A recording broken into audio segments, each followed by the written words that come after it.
e ela vai trazendo para que a conversa vá fluindo para uma direção que não seja só a minha direção prevista, mas que seja a direção também do público.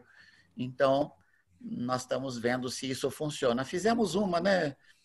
Nós fizemos uma outra reunião desta na semana que passou, a convite de um centro acadêmico de estudantes de letras de Palmas, em Tocantins, e nós saímos muito bem, foi uma boa participação, eu não achei que foi cansativo, então foi muito legal.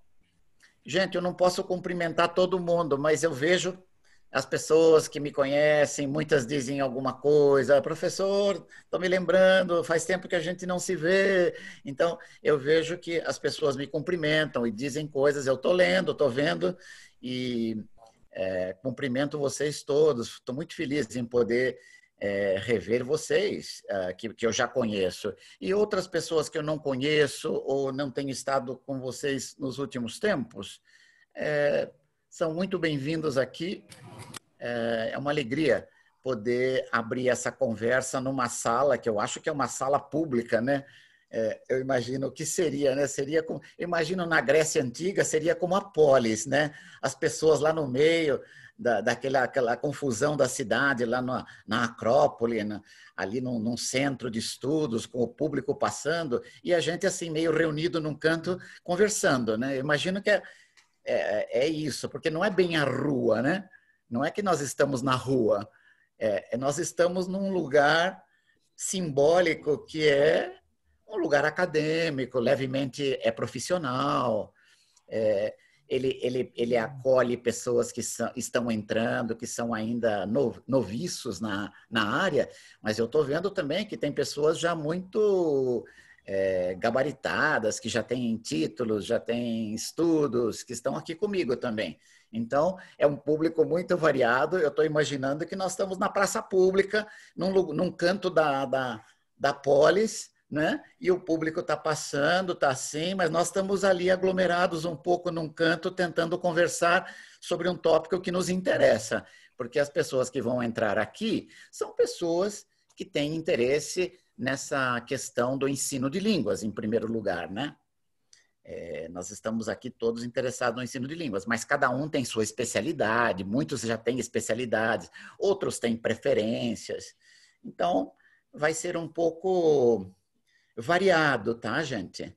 Mas o mais legal é que essas reuniões não são como salas de aulas onde a gente tem 20 alunos, a gente tem 500. 500 pessoas podem participar ao mesmo tempo. Então, isso é uma coisa fantástica, né? Você imagina uma aula para 500 pessoas, a gente não consegue nem imaginar como seria a nossa sala de aula para 500 pessoas, né? Ela perde um pouco, porque a gente perde esse tom a proximidade da fala ali, mas as pessoas podem mandar perguntas, vocês podem influenciar no ritmo e na natureza da palestra. Então, mais ou menos é isso. Edileise Mendes, estou vendo. Rita, muito bem, bem-vindos. O senhor consegue passar as páginas também, viu? Porque já somos 93, professor. Então, tem várias páginas. Já temos 5 páginas. Então, se o senhor quiser visualizar todo mundo... Não vai dar, né? Eu já estou avisando, viu, Camila, que nós temos aqui um público grande na praça, sim, né? Sim. A praça pública já tem uma aglomeração. Como diz o senhor, vendemos todos os ingressos Vendemos gratuitos. todos os ingressos. Eu estou muito feliz. Eu tinha um pouco de receio, porque quando eu me propus falar desse tema, a Camila é professora de português para estrangeiros aqui no centro, e ela achou que cairia bem para o grupo de colegas dela e para ela. Falou, nossa, é um tema que a gente quase não tem tanto aprofundamento, não tem quase gente falando sobre isso. E eu com medo de que a palestra pudesse parecer... Bom, nós estamos comemorando os 50 anos, Camila, de uma ideia, né? de uma... sei lá, de um protocolo, vamos dizer assim, com as palavras de época, né? Um protocolo para a gente conduzir as aulas, né? Um jeito de imaginar e de conduzir aulas. Mas eu fiquei com um pouco de receio, porque no Brasil quase as pessoas elas não se identificam, assim como eu sou um professor da abordagem comunicativa. Então, mas muita gente fala em favor disso, ou faz coisas que são compatíveis com essa ideia. Então, eu pretendo trazer um pouco algumas ideias que vão dando esse pano de fundo e depois, quem sabe, a gente possa discutir com algumas perguntas que vocês mandem, as questões que ficam assim no ar, né? A gente pode guardar também as perguntas, viu, Camila, que não sejam possíveis de serem respondidas. Sim. A gente pode guardar porque é uma preciosidade para ver o que as pessoas, né, como é que elas reagem a esse tipo de colocações, né, que eu vou fazer. Isso foi uma coisa que a gente discutiu, né? A gente esperava uma palestra para 50 pessoas, a gente teve quase 10 vezes mais de inscritos, né? Inclusive, várias pessoas se inscreveram hoje, eu não consegui colocá-los na reunião, professor, nem te avisei, né? Mas até agora tinha gente se inscrevendo e infelizmente não foi possível, a gente tem um limite, né? Então, mas a gente ficou bem feliz, né? Esse é o nosso primeiro projeto, eu queria falar um pouquinho rapidinho, né, desse projeto. É um projeto do NEP, que é onde eu trabalho, sou professora e supervisora, né, para quem chegou agora. E esse era um sonho que eu sempre tive, né, de fazer algo para a comunidade acadêmica e para que a gente possa ter esses momentos de discutir, de trocar ideias de uma forma gratuita, né, que não fosse uma coisa comprada mesmo, é para quem quer, quando quer. Então, a gente não tem o certificado, então as pessoas estão aqui porque realmente querem. Eu acho que isso é um fato, professor, muito importante de ser dito. Camila, não fale isso, porque pode haver pessoas que queiram colocar o apoie-se, e daí você poderia arrecadar alguma coisa. Pois mas a ideia é ser um serviço mesmo, né? A ideia é que a gente troque experiência, troque ideias. Então, o projeto é um projeto de formação de professores de línguas. Então, a ideia é que uma vez por mês a gente faça um grande encontro, né, como esse, com um professor convidado. Nós já temos a próxima, será a professora Lúcia Barbosa, que está presente. Agradeço muito. Ela foi a nossa primeira coordenadora, a pessoa que construiu o NEP, né, que transformou o NEP em NEP, Núcleo de Ensino e Pesquisa de Português para Estrangeiros. Então, é uma honra, né, tê-la, assim como ter o professor Almeida Filho aqui nesse evento. Então, já fica aqui o convite antecipado, né, o nosso próximo será no dia 24/9. Então, se vocês quiserem anotar, a gente sempre vai fazer as quintas-feiras, a última quinta-feira do mês. Do último mês, né?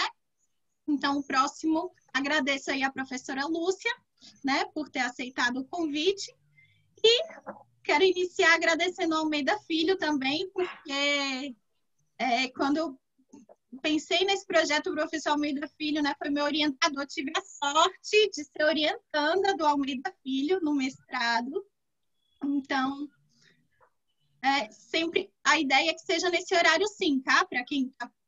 Renata, a ideia é sempre ser nesse horário porque a gente tenta pegar os professores que trabalham durante o dia, os professores que trabalham à noite. Então, a ideia de ser assim, 5h30, boas-vindas, a gente trocar esses olhares, trocar essas palavras.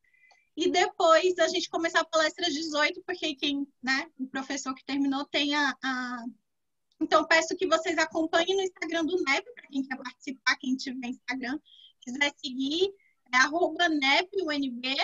Então, lá a gente posta, a gente vai postar fotos, a gente vai postar o vídeo da palestra e a gente vai divulgar o link para a próxima inscrição. Então... Maravilha. Obrigada pela presença de todos, né? Já somos 100. Então... Nossa... Eu gostaria de falar uma palavrinha com cada um, porque eu me lembro dos meus amigos, me lembro de colegas, ex-colegas, ex-alunos. Então, gostaria de dar uma palavrinha com cada um, se pudesse, mas aqui já estou vendo que tem 5 páginas cheias, eu não consigo nem ver os nomes das pessoas direito, só vejo que eu reconheço muitos de vocês, às vezes de fisionomia, às vezes de nome, mas às vezes eu não sei localizar onde que nós nos encontramos. Estou vendo Lúcia. Obrigado por ter vindo, Lúcia. Obrigado pelo apoio. Muito bom. Gretel, estou vendo aqui também. Gretel, vou estar com Gretel num outro evento. E Luciana, lá de Rondônia, no mês que vem, nós vamos fazer uma discussão boa também sobre níveis brasileiros como é que é? Níveis de proficiência, níveis de desempenho, níveis referenciais de níveis de desempenho.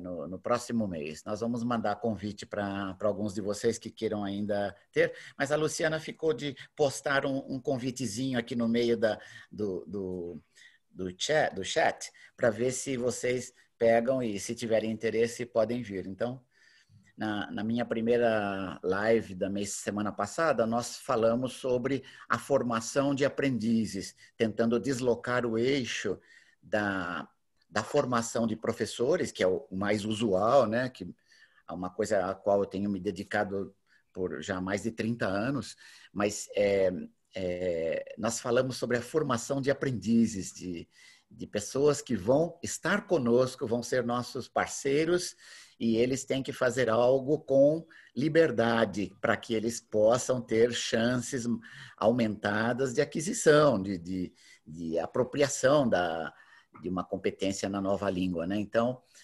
nós fizemos essa primeira conversa que teve vários aspectos. E hoje nós estamos vamos nos centrar na ideia de que temos um protocolo, um modo de nos conduzir em salas de aula, né? No que nós conhecíamos como salas de aulas físicas, mas que agora eu acho que vamos ter uma transformação lenta para salas de aulas onde as pessoas não estejam todas fisicamente presentes, né? E isso é um desafio para o ensino de línguas, porque para esse protocolo do qual eu vou falar, era muito importante que nós tivéssemos o pequeno grupo, o par de alunos, a professora, o professor e os alunos conversando face a face, o professor rodando a sala. Então, nós tínhamos muito isso, né? E agora, possivelmente, a gente vai ter que adaptar um pouco para salas de aulas virtuais, em que os aprendentes que estão do outro lado, eles precisam conversar também entre si, e depois, em alguns momentos, é o professor que entra, aquilo que ele entrega, como aquilo que ele produz para o nível de compreensão dos alunos é perfeito. Ele está tentando calibrar a linguagem no nível que os alunos precisam, mas a gente vai ter que achar meios de ver essa minha fala está bem calibrada, eles me compreendem, o tópico é muito hermético, eu não sou compreendido, o vocabulário é muito difícil, eu estou trazendo o tema num nível de tratamento muito alto, então essas coisas o professor vai ter que julgar e diminuir um pouco, mas nesse protocolo comunicativo, a gente não pode ter certeza de que nós estamos no nível sempre.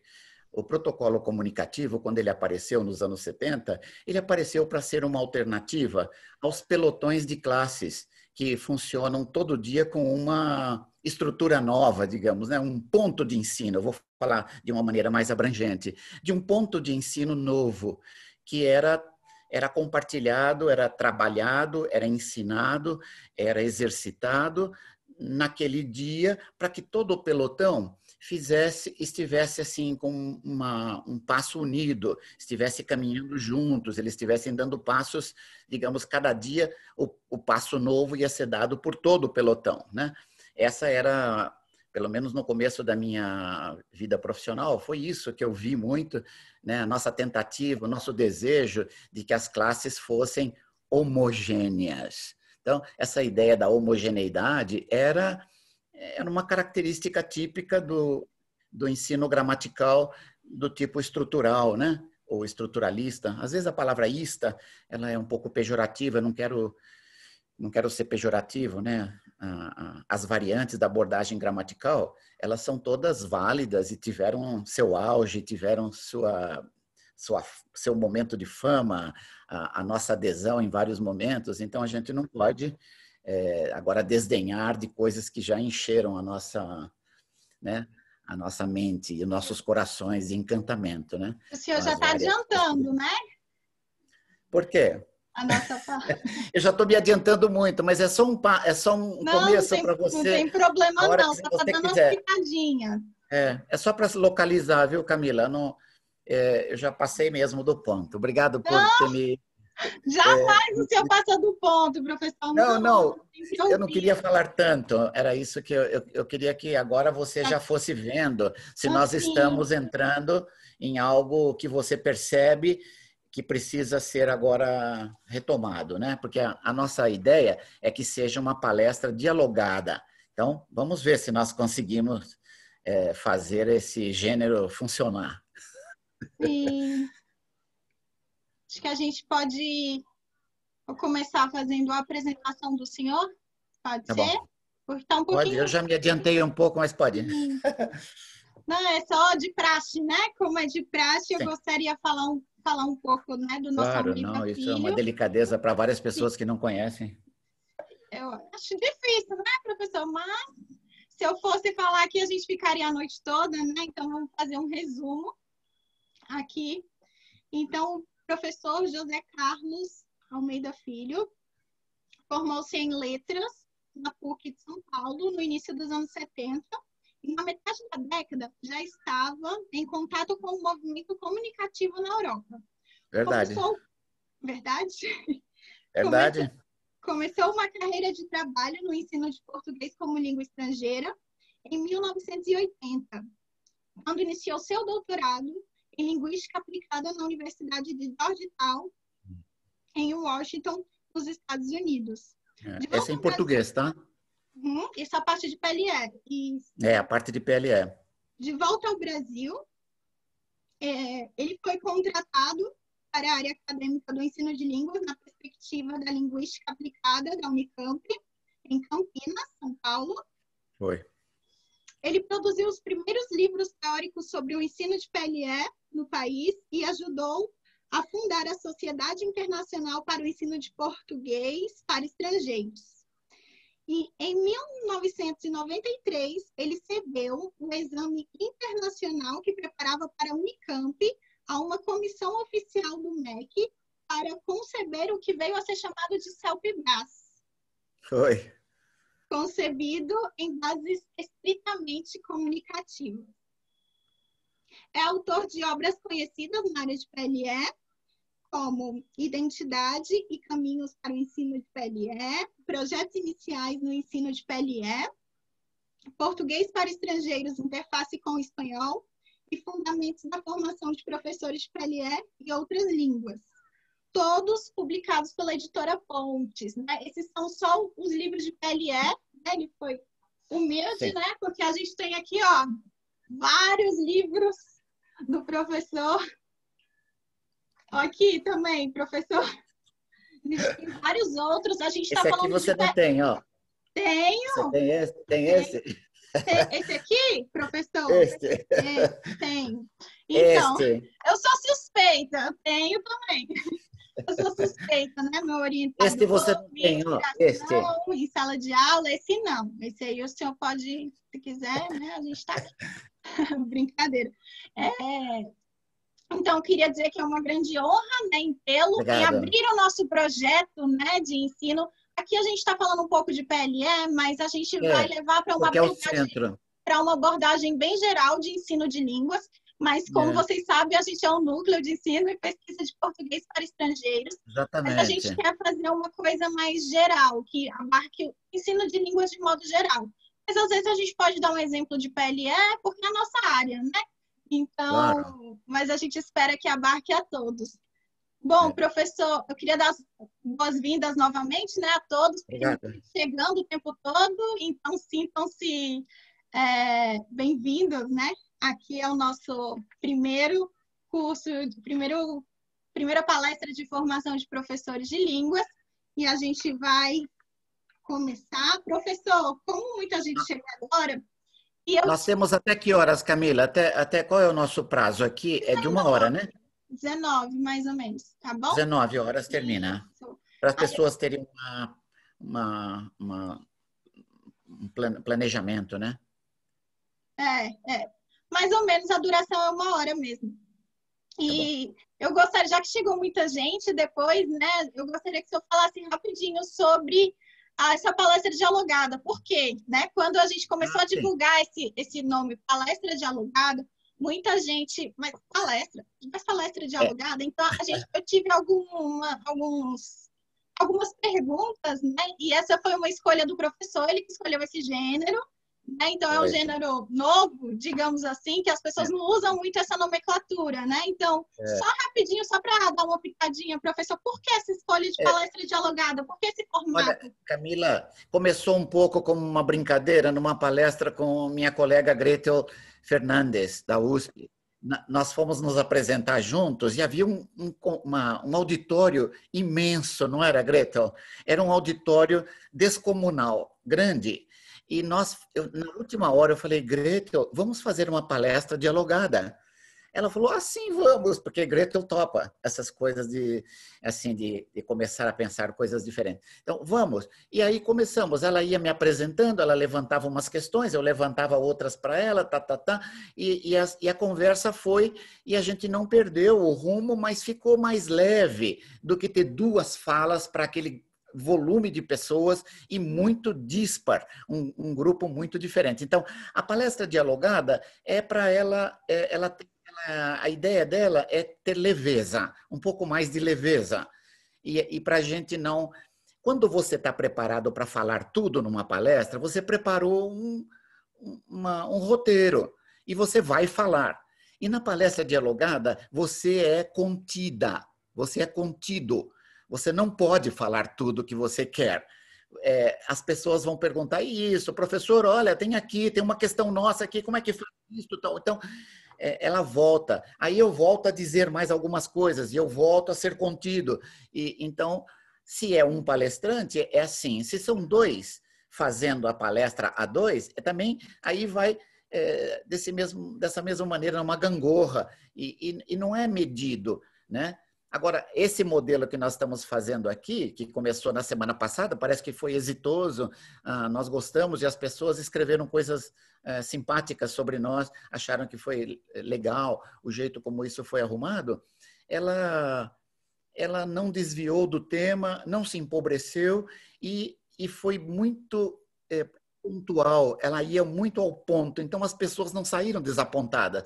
Eu fui lá, não falaram nada, ou falaram coisas que não era do que eu queria. Então, a palestra dialogada, e por este meio que pode permitir a interrupção, né? Não interrupção, mas você tem uma equipe aí, não tem, Camila, de pessoas que vão recebendo comentários, etc., que você pode fazer a triagem de certas questões. E isso vai amenizando o caminho.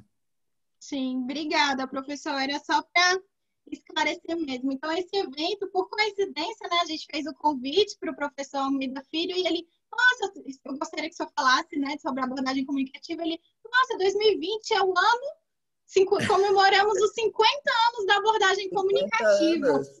Você pegou um nervo. Foi coincidência, eu não sabia, né, assim, tento ser uma professora comunicativa, mas eu não sabia que era aniversário, né? Essa data tão importante. Esta década. 5 décadas, né? Não é para abordagem, não, né, professor? 5 décadas no Brasil. E o senhor está desde a década... Desculpa. E eu, Camila, é meio por acaso, porque eu tinha me formado no começo dos anos 70, num curso de letras, né? Eu me formei na PUC de São Paulo, era um ótimo curso na época, eu me lembro.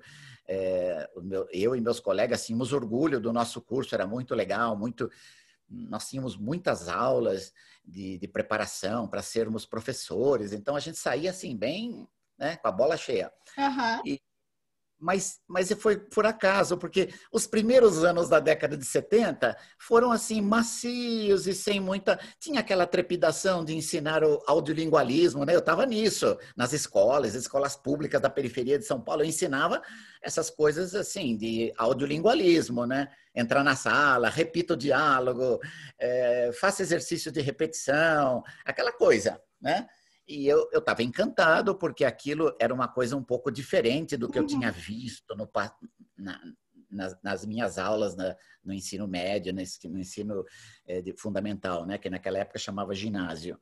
Então, eu estava assim, animado, mas eu não via nada de novo. Meus professores nunca falaram nada de abordagem comunicativa, de filosofia comunicativa, de métodos, não tinha nada. Até eu ir para a Escócia.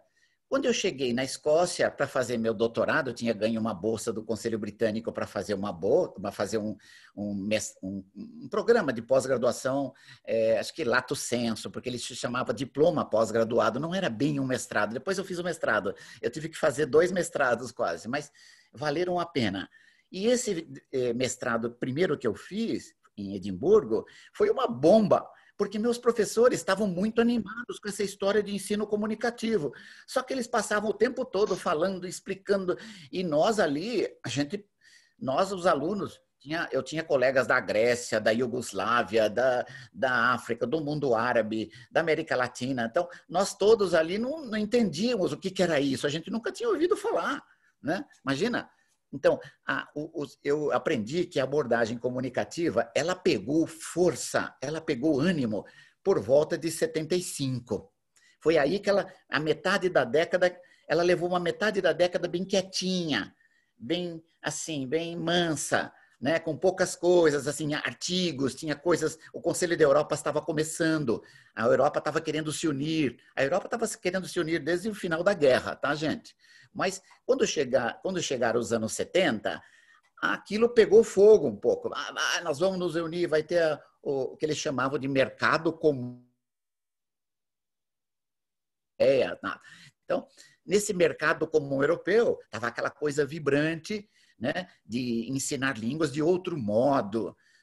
As pessoas queriam ensinar línguas para aposentados, para pessoas que não tinham mais muito tempo, queriam curtir a vida depois de uma vida de trabalho, e elas queriam aprender línguas depressa. E na Europa você tem que viajar logo, você atravessa a montanha, cai no outro país, na outra língua. Então, ali a coisa ela se impõe, a questão das línguas se impõe. No Brasil, depois eu descobri, para minha tristeza, que nós temos sempre uma coisa difícil aqui. Porque aqui a gente não precisa, assim, de uma maneira tão forte das outras línguas. A gente pode viajar 5 horas de avião na mesma língua. Professor, então, aproveitando. Isso não ajuda muito os professores, né? Então, lá eu comecei a estudar essa coisa de, olha, competência comunicativa. A competência comunicativa tinha sido publicada justamente em 1970.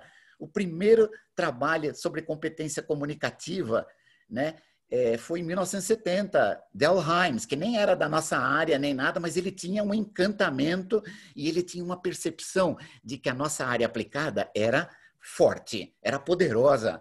Então, ele fazia encontro de pais de alunos, palestras para pais de crianças excepcionais que precisavam de ajuda. Então, ele fazia essas coisas, né? Devia ser assim, pelos lados do que ele fazia, porque ele era antropólogo e um pouco linguista, mas ele escreveu esse artigo e foi um encantamento, né? Desde o ano 70. Então, quando eu cheguei, meus professores já tinham lido sobre isso. E eles já sabiam do que estava ocorrendo na Europa. Falar assim, olha, vamos ensinar com os níveis limiares, vamos ensinar a gramática não será mais o elemento que vai organizar tudo. A gramática não está mais no centro. Então, agora existe uma coisa chamada função comunicativa. Nós temos que trabalhar com as funções. Então, era um negócio assim... vocês imaginam o encantamento e a novidade que isso representava, né? Então, durante toda a década de 70, a gente foi experimentando. Em 76, apareceu este livro, olha, Notional Syllabuses, o primeiro livro comunicativista que eu registrei. Ele fala exatamente o que é abordagem comunicativa, O conceito de abordagem já era de 63, é de Edward Anthony. Nós temos até traduzido na revista Elbe, essa revista digital que nós mantemos para a história de línguas, do ensino de línguas no Brasil. Então, esse livro, Notional Syllabuses, eu fui buscar em Londres. Eu morava no norte da Inglaterra, eu peguei um trem, eu fui buscar esse livro, porque ele saiu, eu fiquei sabendo que ele tinha saído e eu queria pegar. Vocês imaginam como era o encantamento com essas novas ideias que estavam surgindo, né? Aqui ele já fala de categorias semântico-gramaticais, ele fala de funções comunicativas, realizações de funções, mas várias coisas não tem aqui, tá? Então, essas coisas foram montadas depois dos anos 70. Aconteceram muitas coisas, mas você perguntou agora o que era como é que isso, acho que surgiu, não foi assim? Como é que foi a minha entrada? Olhando assim para esses 50 anos da abordagem comunicativa, né? O senhor teve esse olhar lá da Europa, aqui no Brasil. Eu queria que você falasse um pouquinho para a gente como o senhor definiria, olhando assim para o passado e olhando até agora, como o senhor definiria essa abordagem comunicativa e como as pessoas ainda têm tanto interesse, né, por essa abordagem. Nós tivemos um pouco disso aqui, esse momento assim meio político, meio de renovação, com o Mercosul. Começou aí no comecinho dos anos 90, né? 89, 90, 91, começou o Mercosul. E o Mercosul, ele colocou o português e o espanhol numa cesta básica, né? Então, nós tivemos que fazer o nosso revival aqui, o crescimento da nossa consciência de ensino de línguas em bases comunicativas, ela também cresceu um pouco com eu ia falar CELPE-BRAS, claro que com CELPE-BRAS também, mas nós não tínhamos exame no começo. O exame CELPE-BRAS apareceu em 93 ainda, demoramos uns 3, 4 anos, né? O Ministério nem tinha ideia.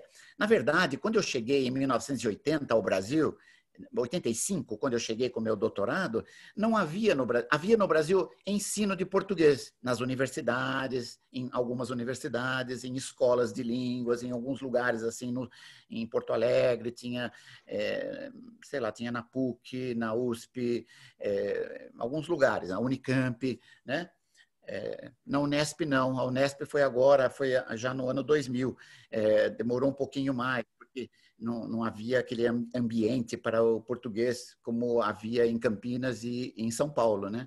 Mas olha, eu só percebi que havia um ambiente para o português para estrangeiros, Camila, porque eu comecei a perguntar, tem livros? Nós temos livros para ensinar, para formar, para fazer turmas, para dar aula, e não havia livro nenhum sobre português para estrangeiro. Quer dizer, a nossa língua nacional estava assim um pouco abandonada.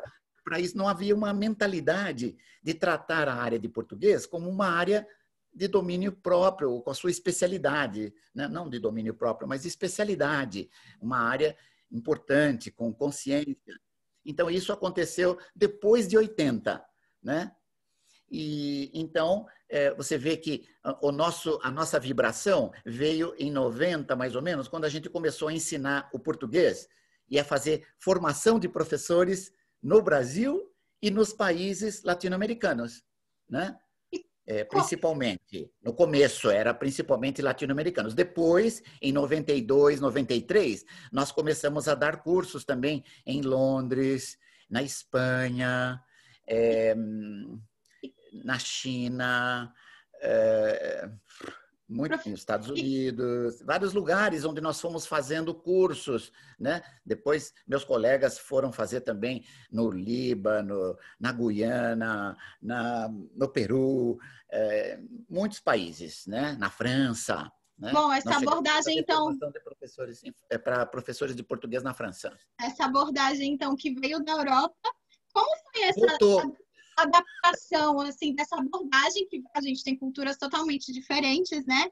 Então, ela voltou. Ela voltou para a Europa, mas voltou diferente. Ela nunca voltou do mesmo jeito. Como foi nesse país tropical aqui, né? Como foi? Muito bom, boa pergunta.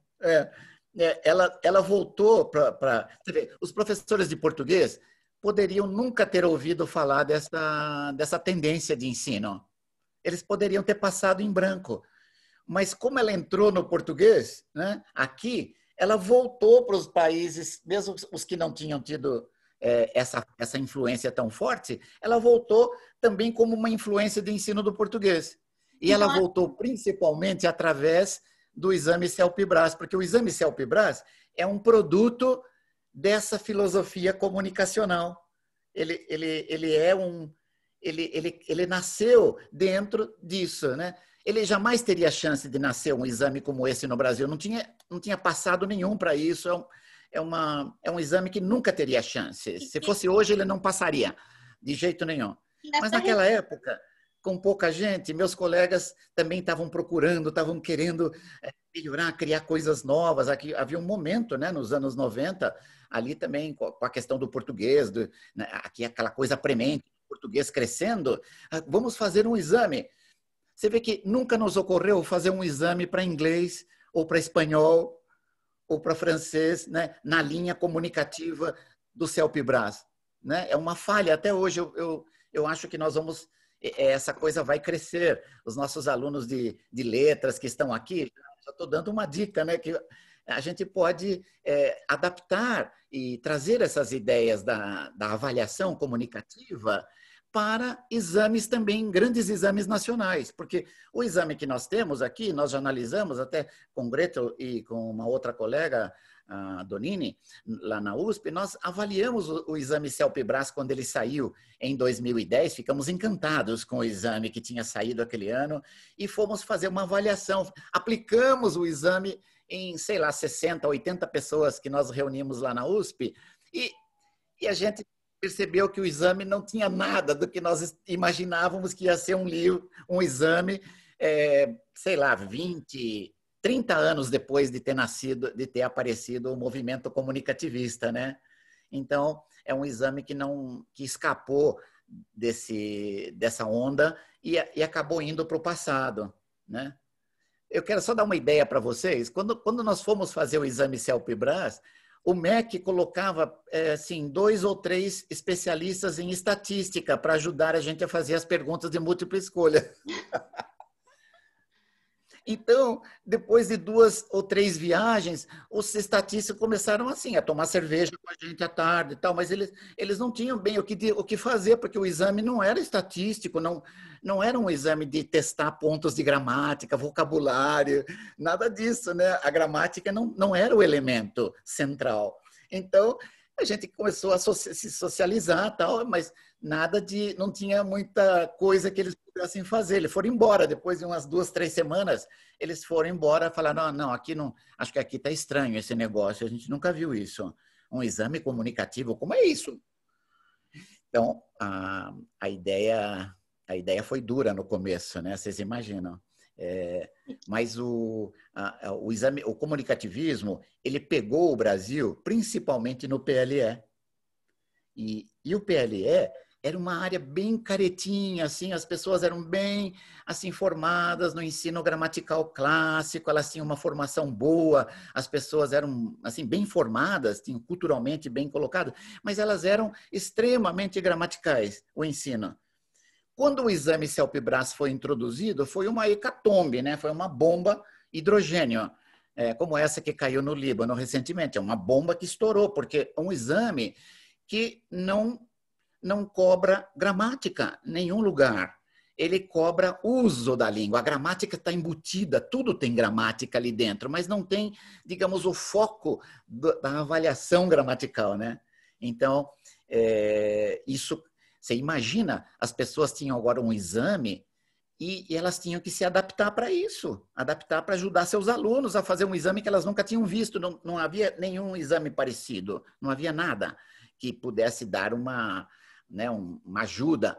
Assim, devagar a gente foi chegando. Então, as coisas no Brasil acontecem assim, um pouco, do dia para a noite, né? Eles colocam um sistema bancário assim, é amanhã à noite. Então...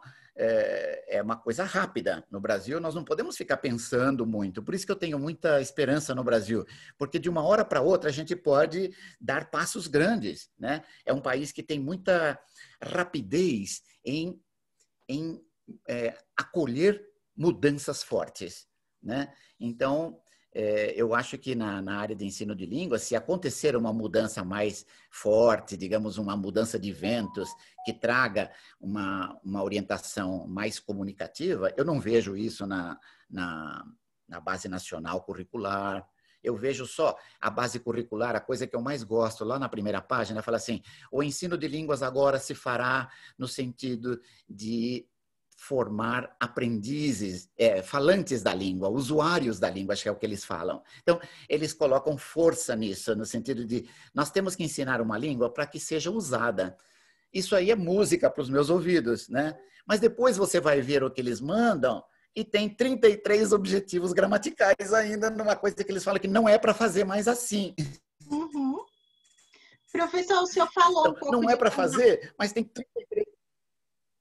Como é que é? É que o senhor falou um pouco, né, de gramática, e aí eu queria que o senhor deixasse claro, assim, para a gente, né, qual é o papel da abordagem gramatical ou da gramática numa aula comunicativa, porque às vezes a gente fica em dúvida, né, exatamente onde eu vou usar, quando eu vou usar, e se eu posso usar, ou se é proibido usar. As pessoas têm muitas vezes preconceito, e não é bem assim, né? O senhor pode comentar sobre essa questão? As pessoas me veem muito, Camila, como assim, ele fala em favor do comunicativo, né? Porque eu comecei com isso, eu vim muito influenciado, escrevi livros sobre isso, eu tenho 2 livros escritos sobre ensino comunicativo no Brasil, livros autorais. Então, não é brincadeira o meu envolvimento, né? Eu vou deixar como rastro da minha passagem pela vida profissional aqui, eu vou deixar 2, 3 livros que são, digamos, estão nessa linha, que exploram, que mostram também as ideias, mas mostram também práticas, como é que elas vão ser, né? Nesse livro, principalmente da 4 Estações, que nós brincamos agora há pouco para ver se você tinha o mesmo que eu tinha. Esse livro 4 Estações é uma continuidade do Dimensões Comunicativas, que é o mais velhinho deles, e que tem as ideias básicas, né? E esse aqui já mostra como é que nós fazemos planejamentos comunicativos, como é que nós fazemos materiais didáticos que tenham a marca comunicativa, como é que são as aulas que têm a importância máxima na comunicação e como é que a gente avalia a comunicação no processo de ensino. Então, eu já tive chance de poder entrar um pouquinho mais na prática nesses livros, né?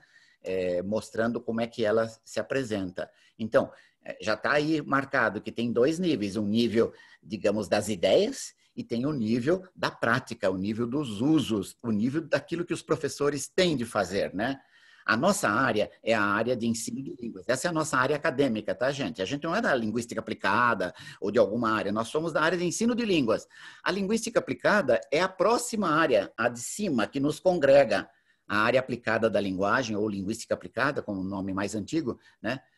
Hoje em dia eu falo só área aplicada da linguagem ou ciência aplicada, porque essa é uma área que congrega as várias disciplinas ditas aplicadas ou dos usos, da prática, né? Aplicada quer dizer do uso, da prática, da realidade. Então, das profissões da linguagem. Então, você me perguntou como era isso, e a questão da gramática. Então, a questão da gramática é assim, né? Eu falo em favor do comunicativismo. As pessoas pensam, ele não gosta da gramática. Mas todos nós temos um amor escondido pela gramática. Todos nós temos uma paixão pela gramática. Mesmo aqueles que odeiam, eles têm um amor escondido pela gramática. Se você bobear, você deixa o professor num canto sozinho, ele vai fazer alguma coisa com gramática. Então, essa é quase que uma obsessão na nossa vida e é também uma coisa de um amor antigo, né?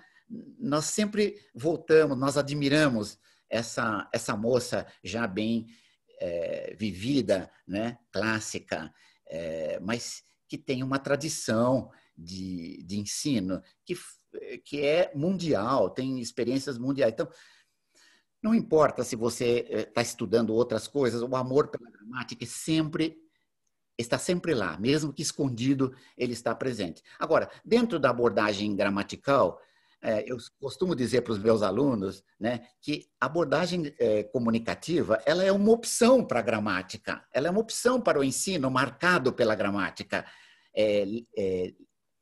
organizado pela gramática, né? O que nós estamos falando aqui é uma organização de protocolos, de coisas, de ações. Nós organizamos pela gramática ou organizamos pelo sentido, né? E aí entram várias categorias da comunicação, né? A comunicação vai se dividir em coisas assim como tópicos e temas. No comecinho não, viu, gente? No começo a gente não falava muito de tópicos e temas, ela não era tão forte, mas com o tempo isso virou muito forte e hoje em dia ninguém começa um curso de comunicativo sem pensar primeiro nos tópicos e temas. E para discutir os tópicos e temas, a gente tem uma outra coisa que o movimento comunicativista inventou, criou, que é a consulta aos alunos que vão fazer os nossos cursos. Então, a consulta ao público é uma grande inovação do ensino comunicativista. Porque com a gramática, você não é incentivado a ir perguntar para os alunos o que vocês querem aprender. Você tem que aprender toda a gramática. E depois que você aprender todos aqueles pontos, você passa a fazer aulas de conversação. Talvez aí o professor pudesse ter alguma veleidade, falar, será que vocês gostam mais de discutir assim tal, cotidiano, assuntos do cotidiano, ou alguma coisa com religião, ou algum sei o quê? Então, talvez, mas nunca houve uma indicação para as aulas de conversação, que a gente nunca sabe bem o que é, parecia práticas, na verdade, e a professora guiava. Nas minhas, a professora sempre guiava, fala isso, fala para o seu colega aquilo, e você responda isso. Então, não tinha nada de comunicação assim muito sério, era sempre um embuste, era uma mentirinha que a gente via, né? E era tudo meio que disfarçado, assim, era tudo, né? Porque a abordagem gramatical, gente, ela tem uma coisa que é inescapável, ela é artificial. A abordagem gramatical, você tem que fazer de conta que você está tomando o café da manhã com a família Pereira no bosque tal, ou no restaurante tal, ou na beira do lago aqui tal. Então, você tem que inventar que você está fazendo coisas, você está viajando, você está comendo, você está comprando. É sempre mentira. Não estou falando mentira assim no sentido ruim. É sempre um faz de conta. Não sei se está aqui. Eu acho que eu vi Cidinha Caltabiana, que fez uma tese de doutorado muito legal, ela deve estar aqui. Cidinha Caltabiano, da PUC de São Paulo, ela escreveu uma dissertação chamada De Verdade ou Faz de Conta, onde ela vai mostrar como os professores evitam. Estou aqui, estou aqui. Está aqui, Cida. Boa, obrigado por estar aí. E não me deixe mentir sozinho, se isso for verdade. Mas a Cidinha mostrou que eu me lembro bem que ela tinha, por exemplo, um aluno queria falar alguma coisa, a mãe era psicóloga, eu me lembro bem desse exemplo da sua tese de doutorado. Assim, o aluno falava assim, minha mãe é psicóloga. Aí a professora falava, não é isso que nós estamos falando, use o verbo. Então, o professor, ele tinha essa limitação, às vezes, né? E aquilo que parecia como um motivo para haver uma troca de verdade, parecia uma agressão, porque a gramática estava sendo postergada, estava sendo adiada, né? Então, o gramaticalismo tem essa característica de você precisar fazer esse faz de conta que a Cida mostrou, né? Esse faz de conta, eu estou dizendo, eu que estou usando essa palavra agora, Cida, esse faz de conta é uma artificialidade inescapável da abordagem gramatical. Não dá para a gente evitar muito. Você não pode fazer aquelas coisas de verdade. Agora, no comunicativismo, você pode ter um tema que você está desenvolvendo, você pode estar falando sobre a China, você pode estar falando sobre a vida em São Paulo, você está falando sobre história dos povos pré-colombianos. E conforme você está desenvolvendo um tema, você está desenvolvendo uma área de estudo, você está falando de verdade daquilo, não é de mentirinha. Você está falando daquilo. Né? Então, a abordagem comunicativa, então, ela introduziu essas coisas que eram perturbadoras, né? Mas o que nós chamamos a atenção, o tópico da nossa conversa aqui, Camila, você me corrija se eu estiver desviando, era a aproximação do professor de línguas do mundo. Era justamente isso, porque no mundo gramatical, você tem a gramática colocada na sua frente, entre você e o mundo, né? E na abordagem comunicativa, a nossa esperança, acho que mais do que certeza, a nossa esperança é essa aproximação com o mundo, aproximação do mundo, aproximação desse mundo que está ao nosso redor, para você falar dele, para você discutir o conhecimento, para você falar de viagens, para você falar de tarefas, para você falar de atividades que dizem respeito a você, né? Dependendo aí de como, né? A gente teve muitas tendências, tá, gente? Nos anos 80, final dos anos 80, 90, apareceram as tarefas, que eram atividades de uma certa complexidade que os alunos tinham que fazer e eles tinham que resolver. Então, numa tarefa, você tem que se colocar um problema, uma questão, você tem que discutir e conversar muito e chegar a um encaminhamento de uma possível solução, né? Então, a tarefa é isso, é a colocação de uma questão que precisa de conversa, de bastante interação, aí é que você ia poder adquirir línguas, e depois a ideia de você mostrar, a professora comentar, fazer inserções, sempre na própria língua-alvo, na língua que se ensina. Então, a gramática, essa aproximação do mundo foi outra característica importante. Você sabe que outra importante, Camila, que eu não quero deixar de falar, é a presença de nomenclatura, de categorias, categorias teóricas para você falar. Por exemplo, falar temas e tópicos, para falar de gêneros, funções comunicativas, realização da função. Realizações de funções ou expoentes de função. Eu acho que é porque a gente está tão acostumado com a gramática, né? Que aí a gente já pensa nas categorias e é mais fácil você criar um curso ou planejar alguma coisa baseada ali naquelas categorias, mas é porque eu acho que muitas vezes as pessoas não sabem dessas categorias da abordagem comunicativa. A abordagem comunicativa não é essa bagunça, né? Que muitas vezes a gente pensa, é só colocar eles lá para falarem. Não é assim, né? A gente tem também a organização, a gente tem as categorias, os temas, os tópicos, sua função comunicativa, e que às vezes não é falado, não é divulgado, né? Uma questão que eu acho interessante, né, sobre isso a própria palavra competência comunicativa, esse conceito de competência comunicativa que quer dizer muito para nós. Lá na frente, quando o seu aluno terminar os 4 estágios de básico, qual é a meta que você está procurando? Você quer que esse aluno fale de alguns temas? Você quer que ele converse com alguém? Você quer que ele se submeta a uma pequena entrevista com 2 professores num exame que mostre que ele tem a capacidade de responder pequenas perguntas, né? Aos 14 anos, ele já pode fazer pequenas coisas. Então, olha, você tem várias questões que são práticas e que precisam ser, que já podem ser resolvidas com abordagem comunicativa, né? Ela aproxima do mundo, ela tem uma nomenclatura especial dela, ela tem um manancial de recursos, né, que são dela. Não é repetido da gramática, você falou, a gramática tem outras categorias, você fala de sujeito, predicado, você fala de artigo, você fala de verbos transitivos diretos, indiretos, tem outras categorias na gramática, né? E tem vários jeitos de ver a gramática também, viu, gente? Uma coisa que eu quero dizer para vocês, uma curiosidade. O estudo gramatical que mais interessa ao ensino comunicativo é o da gramática mais tradicional.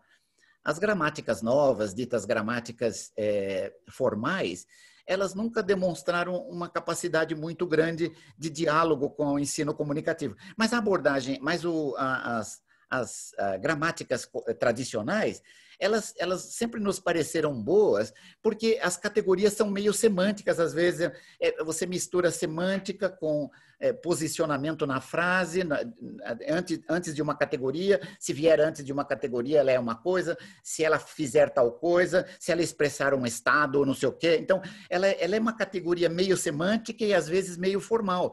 E essa característica, né, de uma coisa antiga como as gramáticas, né, as gramáticas surgiram já com os gregos em 400 a.C. Então, a gente pode imaginar, nós temos 2.500 anos de gramática, né? Gramáticas que serviram até para ensino, viu? Os gregos, eles eram sábios, eles tinham gramáticas que eram para ajudar a entender a literatura grega, e eles também gostavam de usar a gramática para ensinar pessoas bilíngues, né? Que precisavam aprender grego também para fazer parte do império. Então, você vê, já naquela época, em 400, 300, 200 antes de Cristo, a gramática ela tinha também um lado pedagógico, como se diz, né? Ela servia para alguma coisa. E os professores tiravam proveito disso. Agora, se a pessoa realmente aprendia disso, ou se, por exemplo, as pessoas conquistadas, sei lá quem, podia ser os macedônios.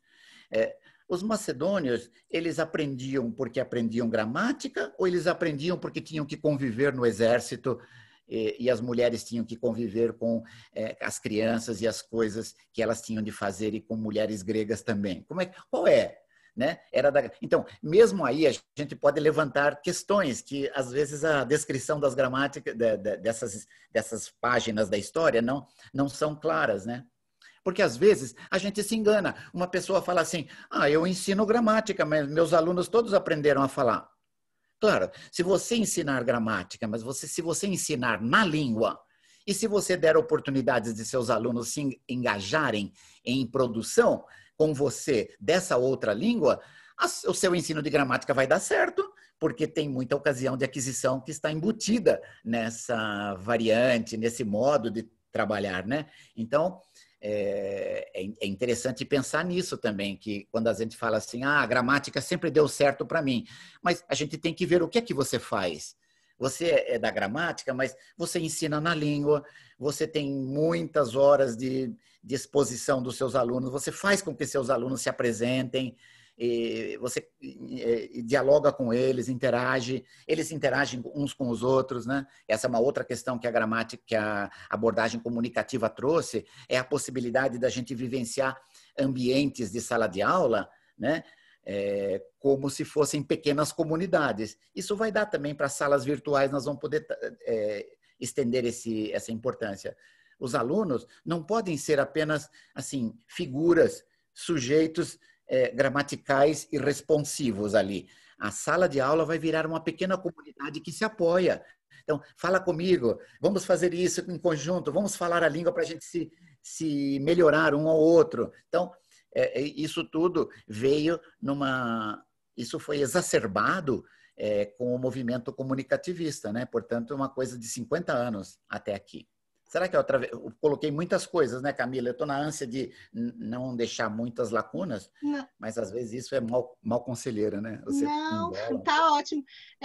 Uma questão que eu vi aqui no chat, que eu também já vivi, é a questão de que muitas vezes, né, quando a gente está utilizando a abordagem comunicativa, a sala de aula é mais barulhenta, a gente faz muito barulho, traz coisas da vida real e, consequentemente, às vezes a escola ou, né, a instituição que a gente trabalha pensa que a gente não está dando aula, né? Está só fazendo barulho na sala. Então, como existe um preconceito, né? Assim, em que o aluno tem que estar lá sentadinho, fazendo, caladinho, fazendo o exercício. E não dá, né? Na abordagem comunicativa, a gente vai ter um pouco de barulho, sim, né? A gente vai... Essa sala quieta, né, Camila? Essa sala quieta é uma sala mortal, né? Então, mas como que a gente... Essa sala é aniquiladora de possibilidades de aquisição. Se bem que no mundo oriental, acho que é uma coisa curiosa, né? No Oriente, os alunos não podem viver ambientes de sala de aula assim, fortes, né? Eles não podem falar com a professora, não tem diálogo, não tem exercícios em pequenos grupos. Eu nunca vi isso. Já fui 2 vezes à China e não vi essas questões, né? Dos alunos falarem entre si. É sempre uma aula, assim, uma aula pelotão, né? Como eu chamo. É uma aula ordem unida. Todos assim, alguém levanta, a professora pergunta, a professora responde, o professor responde, né? Mas às vezes nem olhando para um para o outro é possível, né? Nem olhar. Então você fala assim, impossível aprender uma língua comunicativamente. Mas eu percebi que os alunos orientais, eles têm uma vida mental às vezes ágil. Eles se dividem em 2 pessoas, por exemplo, e conversam, fazem esses 2 eus que estão bipartidos conversarem entre si, né? E eles respondem mentalmente perguntas que o professor está fazendo. Então, tem algumas pequenas estratégias que eles usam e que conseguem passar por cima dessa limitação de você não poder conversar com pessoas, né? Então, isso sempre imagino que nós poderíamos caprichar, melhorar um pouco essas essas estratégias, né? Mas você tem razão. Os professores, às vezes, de outras disciplinas, eles falam: os professores que estão ali ensinando língua são muito barulhentos, a classe está sempre bagunçada. Não é bagunçada, né? É Eu uma já bagunça escutei. boa, Eu é já bagunça escutei algumas criativa. vezes. Mas eu sei que às vezes perturba mesmo, então as salas têm que ter um outro tratamento, né? Elas têm que ter um pequeno tratamento acústico para não atrapalhar as pessoas que estão ao redor, né? Ou pelo menos colocar as línguas meio juntas umas com as outras para que o outro professor da outra sala entenda que você precisa daquele momento barulhento para poder salvar seus alunos.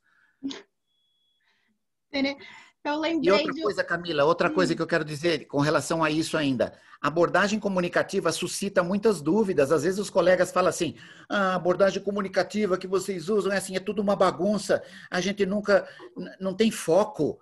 Os alunos ficam falando tal, a gente nem sabe o que passou naquela aula. Então, a gente precisa ter algumas coisas importantes na aula comunicativa, que é fechar a aula.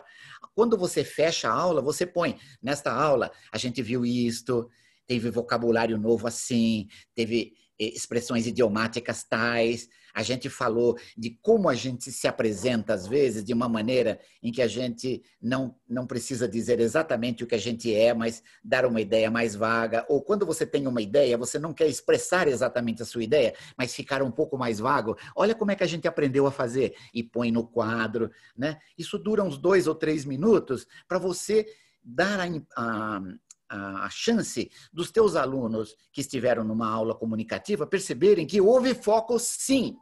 E esse foco você já está dando para eles ali e em casa você vai melhorar ainda mais, você vai escrever mais onde você colocou ênfase e deu tempo para isso, de maneira que você tem que dizer aos seus alunos às vezes. Porque se você deixá-los à solta, eles falam assim, hoje foi só conversação, não teve nada. Não Um aprendi pai nada. pergunta, por exemplo, não teve nada de matéria. Foi só conversa. Então, Então, você tem que dizer que a sua conversa é grávida. Ela está cheia de possibilidades, ela vai nascer alguma coisa forte, né? E ela precisa ser dita o que ela está fazendo, de maneira que os alunos possam, de certa maneira, se preparar um pouco para isso. Se vai ter, e claro que você tem avaliação comunicativa no final das unidades, no final de 5 unidades, 4 unidades, eu vou fazer uma conversação aqui, todo mundo conversando ao mesmo tempo em pares, eu vou sortear, eu dou essa ideia no meu livro, eu vou sortear, porque eu fiz muitas vezes e dava certo, muito isso. Os alunos ficam todos conversando sobre todos os tópicos que foram trabalhados e você vai só caminhando e anotando o que os alunos estão fazendo bem, como é que eles estão transicionando de um tópico para outro, como é que eles fazem. Os alunos inventam coisas, porque eles não lembram exatamente tudo que foi dito, então eles inventam. Então, o outro participante tem que se salvar de alguma maneira. Então, veja como a gente pode ir arrumando essa coisa de não parecer só uma coisa, é só da oralidade, é só da confusão, é só do barulho, não teve nada de muito pontual. Então, é mentira, né? Nós não precisamos aceitar isso e o ensino comunicativo pode ser organizado e ter foco, de maneira que você pode cobrar esse foco, depois pode voltar a ele, mas você tem que fazer um pouco de registro. Se você não tem tempo de fazer registro nenhum, a sua aula vai parecer mesmo uma coisa assim, uma dança de fandango. É importante, então, deixar clara a expectativa, né? O objetivo. Sim, serviu Não. para isso. Nós fizemos tais coisas. Vocês viram as expressões que apareceram. Eu expliquei uma questão cultural que as pessoas fazem com aquela que eu te disse, né? Na minha classe, um aluno perguntou por que as pessoas devolvem no Brasil, devolvem. A gente levou uma coisa, uns estrangeiros dizendo, né? A gente levou umas tortilhas, não sei o que eles tinham levado, e depois receberam com pé de moleque. Falei, por que devolvem assim? Aí eu expliquei para os alunos, eu falei, olha, no Brasil, em alguns lugares, é comum, quando você recebe um presentinho assim de um vizinho, de uma pessoa querida, você devolve a vasilha com alguma coisa dentro. pelo menos era assim no meu tempo, eu me lembrei dessa. Falei, isso é uma coisa, né? E ela viu o que aconteceu e trouxe isso para a classe. Eu expliquei isso, que era uma coisa assim, né? Mas tem também a questão de, professor, por que fala apareça lá em casa? Os brasileiros são falsos, não é para aparecer. Dizem que quando a gente recebe o convite de aparecer lá em casa, não é para ir.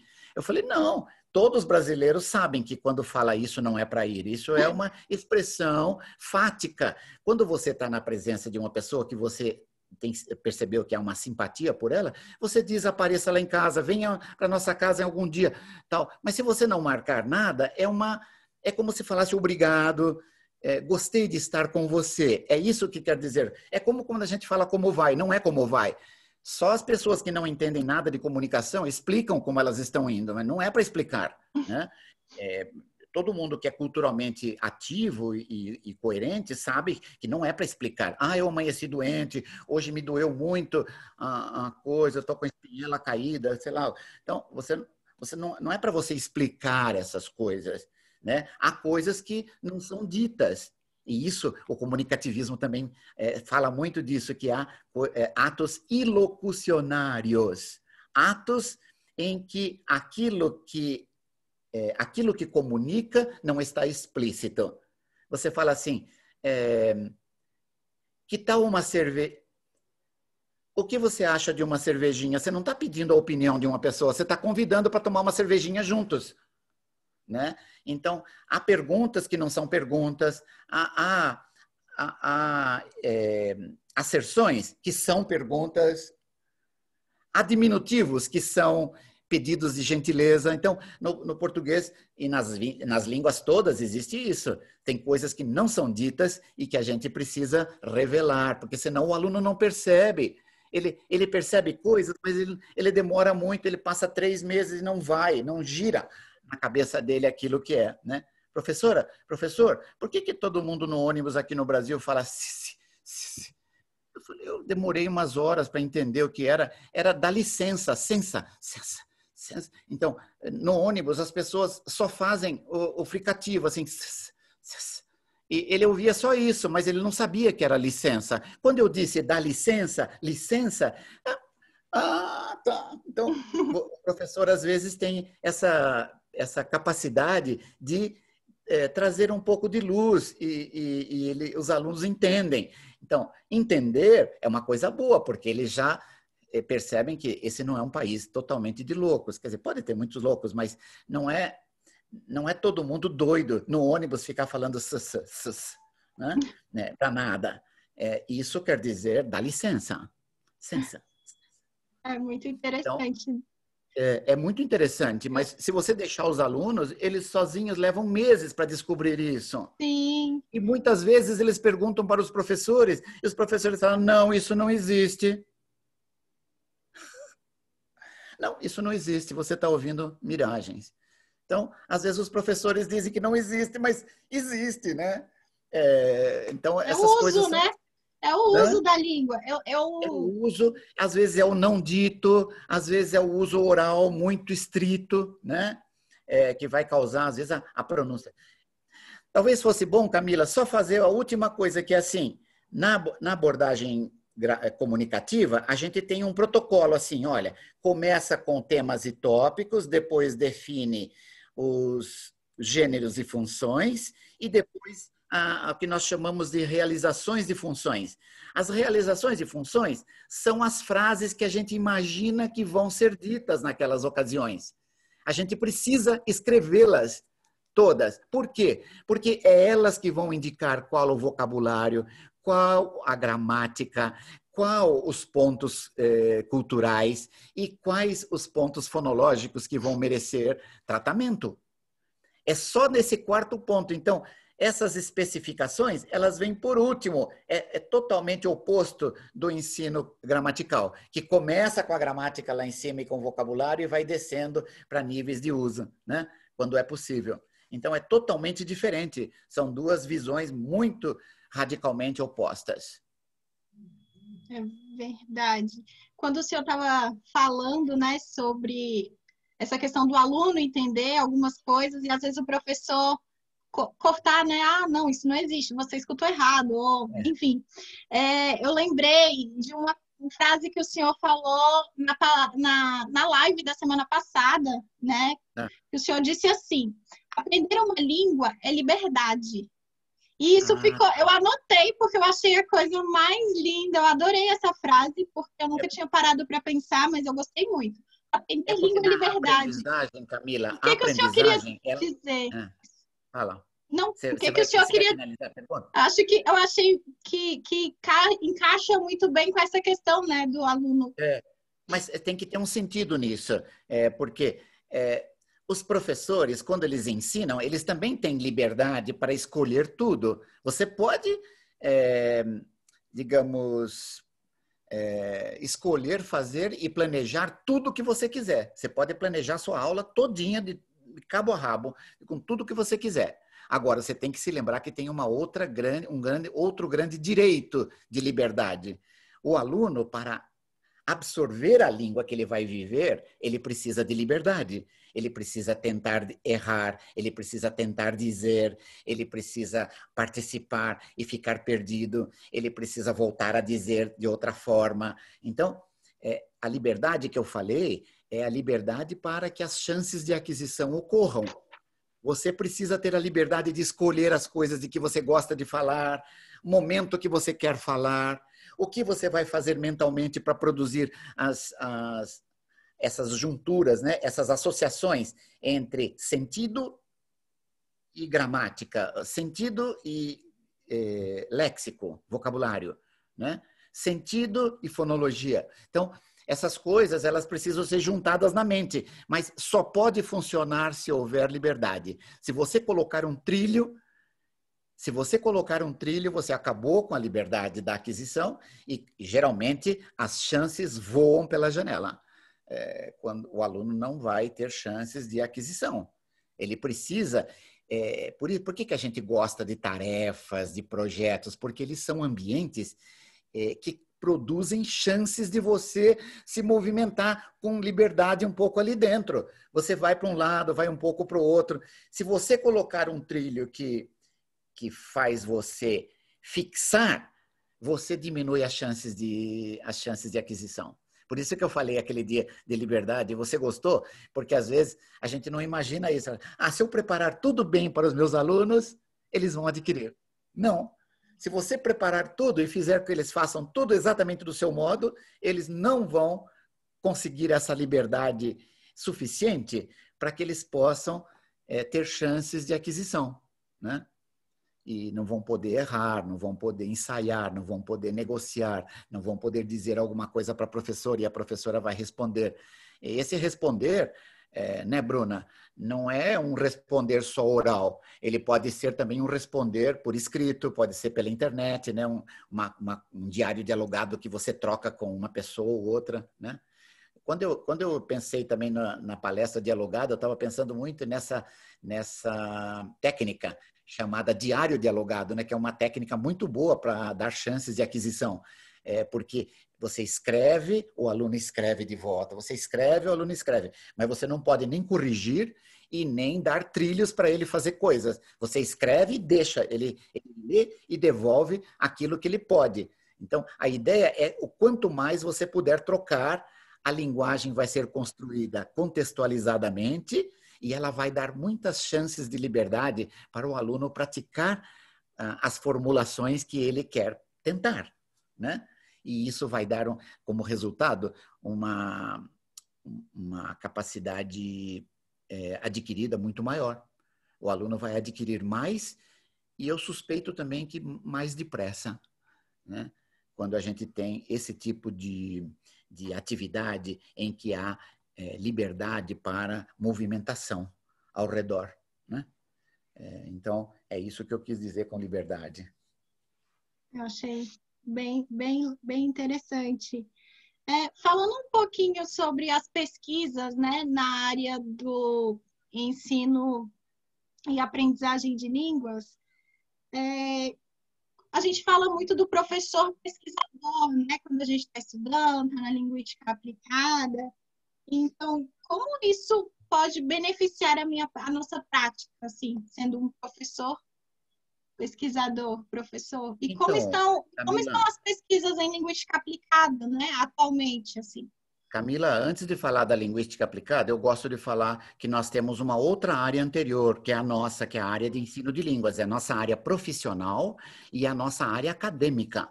Tá? Ensino de línguas é a nossa área acadêmica e a profissão de ensinar línguas é a nossa profissão. Mas elas podem ser chamadas com o mesmo nome, ensino de línguas. Então, é o nome da profissão e é o nome da área acadêmica. A profissão tem 5.000 anos de história registrada, uma longa, antiga, respeitável profissão. Mas a área acadêmica, no Brasil, tem 80 anos, 77 anos só de produção de textos, resultado de observações, de pesquisas, de vida longe só das opiniões, né? Uma vida um pouco mais filosofada, uma vida que compara e contrasta, que busca referências, que busca evidências, né? Então, a nossa área, você falou a linguística aplicada, que é legal, porque a linguística aplicada é a área de cima, é a área que nos permite ter uma área autônoma, independente de ensino de línguas. A área de ensino de línguas não é um quintal onde outras áreas vêm trazer aportes para que ela tenha ideias, né? Essa ideia não foi muito boa. Esses aportes que vão trazendo até aqui, isso, puxa aqui, pega um pouco daqui, pega um pouco dali. Elas trazem ideias que são, às vezes, localmente interessantes, mas você nunca condensa isso. É um estilhaçamento que prejudica a nossa profissão. Nós não temos um corpo teórico para isso. E a pesquisa, por causa desse estilhaçamento, ela também fica prejudicada. As pessoas fazem coisas assim, ao bel prazer, elas não têm nenhuma ideia de um modelo do que é central, do que é orgânico na nossa área de ensino de línguas. O que uma área de ensino de línguas tem de ter? Como é que ela... Então, você pode ver, não há no Brasil propostas de modelos abrangentes para isso. Então, nós não temos muitas pesquisas sobre isso e nós temos pesquisas que são muito boas, assim, localmente, topicamente, né, especificamente, mas que não condensam, né, não tem condensamento de corpo teórico. Você pode ver que não há um grande livro no Brasil sobre teoria do ensino de línguas. Quando a gente usa, tem que usar livros de outros países. Não há um livro no Brasil feito por profissionais, né? Eu estou falando isso, mas eu mesmo estou me colocando como culpado, né? Uma coisa que eu não pude fazer ainda dessa maneira, mas eu sinto que essa é uma coisa que nós precisamos fazer. Então, você perguntou, como é que vai a pesquisa? Ela vai indo, né? Nós não temos uma área. Você sabe que a área de ensino de línguas nem sequer consta dos nomes dos programas de pós-graduação? Eles não têm nem coragem de pôr o nome da nossa área nos programas de pós-graduação. Eles põem nome só linguística aplicada e não tem muita referência, a não ser, às vezes, numa linha de pesquisa, num lugar mais embaixo. Mas de nome de programa, não tem. Praticamente, a não ser que eu esteja enganado com algum programa mais novo que eu não tenha conhecimento, mas não é comum. Então, a nossa área, às vezes, não é conhecida. Como é que vai melhorar a pesquisa? A pesquisa fica prejudicada, porque se você não reconhece nem que há uma área para isso, que é composta de 3 processos, um processo de ensinar, um processo de adquirir e um processo da formação, e que eles têm uma sintaxe entre eles, de conversação e eles formam um bolinho orgânico, né? Nós não temos nada disso. O mais próximo que nós temos disso são pesquisas como Mirelle Freitas, lá de Tocantins, tem feito. Ela já fez 2 exemplos disso. São pesquisas que ela chama de macropesquisas, metapesquisas. Ela pega uma porção de pesquisas, por exemplo, no Brasil nós temos muitas pesquisas feitas sobre abordagem comunicativa, abordagem gramatical. E depois você junta todos esses estudos, 34 estudos, dissertações de mestrado e doutorado, e você vai fazer uma nova pesquisa, chamada metapesquisa, sobre essas várias pesquisas já feitas. A ideia é tentar criar uma ideia orgânica de uma teoria que possa ir já se gelatinando, né? Eu estou falando gelatinando porque ela é mais fugaz, né? Ela é mais fugidia. Às vezes a gente faz uma tentativa, mas ela foge das mãos, foge da mente, né? Ela não fica no lugar. Mas a gente tem que fazer esses esforços para que a gente possa deixar os professores, as novas gerações, irem buscar num lugar conhecido, reconhecido, autêntico, de direito, legítimo, o conhecimento teórico de que eles precisam. Isso eu acho, assim, eu vou me aposentar e não vou ver essa situação bem desenvolvida, ainda bem, já melhorou muito, né? Não quero ser também tão negativo, mas essa teorização por dentro da área não é legal, não é bem arrumada. As pesquisas são todas geralmente estilhaçadas, uma linha de pesquisa não conversa com a outra, uma universidade é completamente separada da outra. A gente funciona como aqueles castelos, né, que eram na Idade Média. O conhecimento era feito aqueles lugares dos monges, né, naqueles castelos. Então, cada lugar era o seu lugar exclusivo, cada um fazia o conhecimento para aquele lugar. Então, isso ainda, nós temos essa coisa medieval ainda, né? Muitos conhecimentos feitos nos países vizinhos a gente não sabe. Muito do que nós fazemos não é conhecido, né?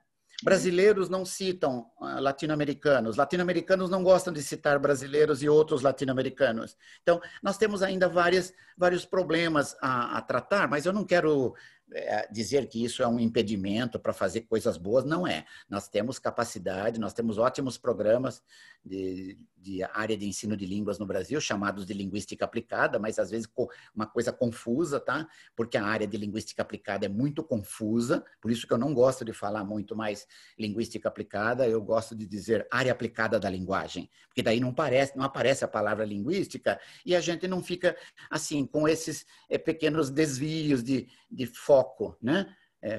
Não, então é linguística. Então, não existe a área de ensino de línguas, é só uma parte da linguística. Então, essas confusões, elas são prejudiciais. Eu sou favorável a que a gente tenha uma área específica e que a pesquisa seja, se possível, orgânica e que haja uma agenda que a gente possa ir avançando, mas pensando no bem comum dos professores. Os professores precisam ter um lugar para ir. Geralmente os professores me dizem assim, é teoria? Eu não quero isso. Eu não sou da teoria, eu sou da prática, professor. E eles abominam a teoria. Eles abominam muitas vezes porque a teoria é ruim. A teoria não os ajuda. Ou eles são ignorantes de boa teoria e não podem saber se aquilo tem um valor ou não. Então, essa é uma parte, digamos, que eu chamo de as raízes do conhecimento, né? Epistemologia da área de ensino de línguas, é o nome da área, digamos, o nome do problema que nós temos, né? Mas eu acho um pouco sério e a gente vai tá evoluindo muito devagar. Mas devagar e sempre, né? Devagar e sempre, mas... Não pode perder a fé, não pode... Mas também devagar não pode ser de uma geração inteira, né? Não, eu já vou me aposentar, se eu não enxergar nada que tenha entrado, parece que passou uma vida de trabalho, né? Você imagina 30, 40 anos e você não vê uma solidificação da nossa área acadêmica, né? Nós temos uma área acadêmica, nossa área acadêmica é respeitável, ela é importante, são milhões de vagas de empregos na educação brasileira, nas escolas, nas universidades, nos institutos federais. Então, é uma coisa muito importante, mas nós tratamos como uma coisa assim meio levezinha, não sei, algo que não parece justificar, né? Meus colegas, quando eu tento discutir às vezes isso, eles acham, não é tão... isso vai indo, devagar a gente vai chegando, né? Mas eu estou um pouco ansioso porque devagar a gente vai chegando, eu tenho medo de não chegar, né? No tempo de vida, mas quem sabe vocês que estão me ouvindo também criam essa... Não, vamos lá, olha, o professor falou que a gente precisa acelerar isso. Então, exigir uma certa respeitabilidade pela nossa área como área acadêmica, entendeu? Ela não é importante porque ela é da linguística, porque é da psicologia ou porque ela é da matemática. Não, ela é importante porque ela é ela. Ela tem a sua lógica, ela tem seu objeto próprio, ela tem seus modos de pesquisar que são dela. É autêntico, é legítimo. Não há por que a gente seja deslegitimado e não, isso aqui não é. Não, isso não é importante. Essa área é uma parte da outra. Não.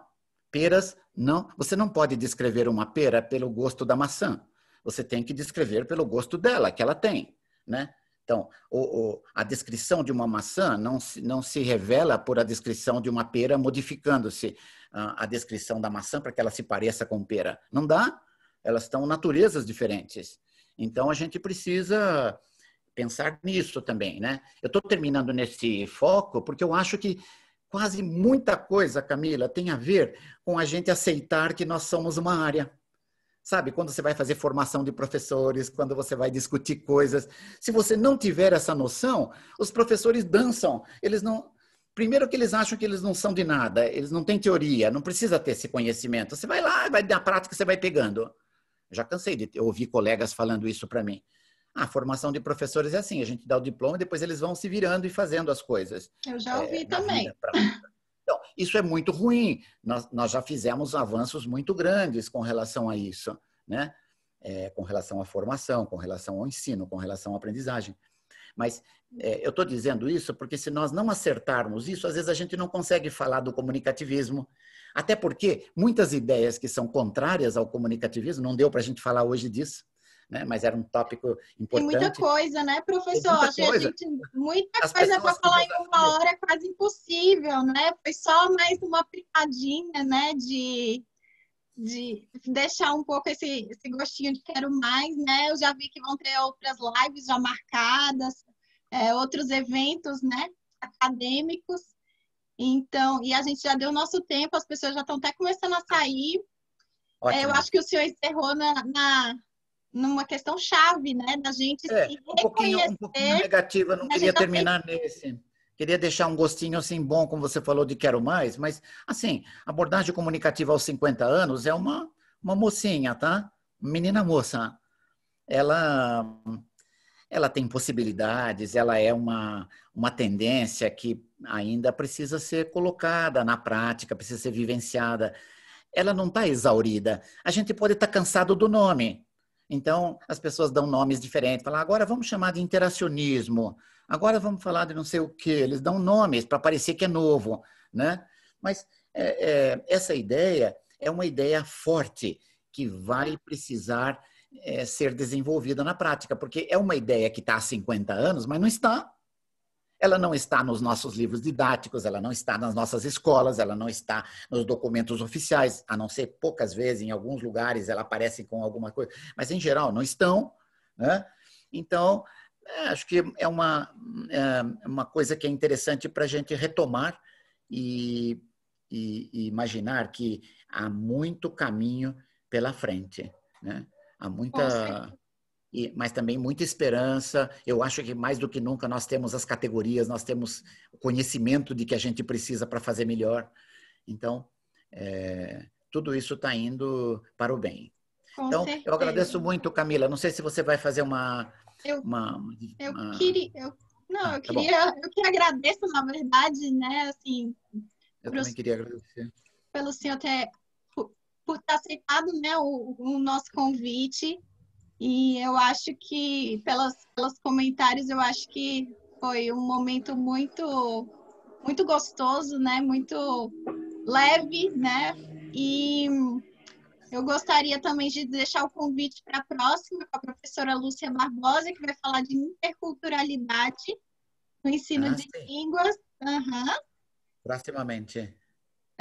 No próximo, dia 24 de setembro. Ótimo. Então, já deixo aqui o convite.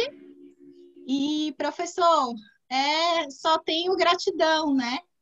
Eu também quero agradecer, Camila, você pelo convite corajoso. Eu quero agradecer também meus colegas que compareceram para segurar minha mão aqui nessa live gigantesca. Para mim foi a maior que eu já tive, então foi uma coisa muito, assim, né? Eu estava um pouco emocionado de tanta gente importante que eu respeito no Brasil profissionalmente, estava aqui comigo. Então, eu Estou vendo Edicleia agora. Oi, Edicleia. Obrigado por ter vindo. Tanta gente que está aqui. Eu vi Maria Eta estava por aqui também, Bruna, Cida já tinha conversado. Queria comentar que nós tivemos inscrições de várias partes do mundo, né? Desde a China, do México, que bom, por causa do português da Argentina. Também, né? Enfim, tem inúmeros países, né, que a gente vê na inscrição. Então, estou bem feliz com a aceitação. Obrigado a todos. Muito obrigada mesmo. Nossos, é muito importante. Porque isso foi um teste de renovação de interesse nessa área também, né, Camila? Para a gente fazer coisas, pensar em coisas práticas, mas pensar também em coisas, digamos, de fundamentação. E a gente ficou sem saber, será que as pessoas vão ter interesse? Será que não? A gente está tirando, né? Assim, vamos testar, vamos ver. E a gente viu essa aceitabilidade, digamos assim, das pessoas. Isso deixa a gente mais motivado de continuar, né? Com esse projeto. Muito obrigada a todos que participaram. Muito obrigado a todos. Eu agradeço a presença de todos. Obrigado, Luciana. Quem está lá? Outra, Luciana também, de Jaú. Sobre o evento, a gente gravou. Eu vou ver como é que eu faço para divulgar, para disponibilizar online, tá bom? Mas a ideia é que ele fique disponível mesmo, tá? Muito bem. Deixa eu só falar alguma coisa, Edileuze. Eu queria cumprimentar você também. Um beijo, querida. Fernanda já tinha visto desde o início. Keila está aqui. Nossa, quanta gente, meu Deus. Em 6 páginas, eu não consigo ver todas. Muito bem, muito obrigado, gente. Obrigado por apoiar a discussão dessa ideia. Então, espero ver vocês agora em outros momentos. Essas salas são magníficas porque a gente fala com tanta gente ao mesmo tempo. Então, a gente nunca vai ter uma sala de aula com todos esses participantes, né? Então, uma coisa magnífica que os meios modernos nos permitem, né? Parece que está frio em São Paulo, né, Cida? Tá frio. Eu estou vendo que você está Durante o dia é quente, mas à noite... Olha lá, Gretel também está toda encapotada. Muito bem. Olha, muito obrigado, Camila. Então, eu vou pedir licença para desligar. Então, se as pessoas quiserem deixar mais perguntas e coisas para indicar a sua posição sobre alguma coisa, isso nos ajuda muito a perceber digamos, a temperatura, né, de como as coisas estão indo. Então... Sim, eu tenho rapidinho, gente, eu tenho um formulário de feedback rapidinho, que eu elaborei justamente para isso e acabando fiquei tão aqui empolgada, animada nesse momento que eu esqueci de compartilhar. Se vocês puderem responder, é importante para os próximos eventos, né? Porque a gente está pedindo feedback e vendo as sugestões. Como é o nosso primeiro evento, né, a gente está aprendendo, então peço desculpas por alguma coisa. Infelizmente, a gente não conseguiu contemplar todas as perguntas, mas a gente anotou todas as perguntas e eu vou passar para o professor Almeida Filho, então quem sabe a gente pensa, né, num 2, ou enfim, a gente vai conversar e agradeço muito novamente. Agora vamos dar um descanso, mas não mais 50 anos, tá, Camila?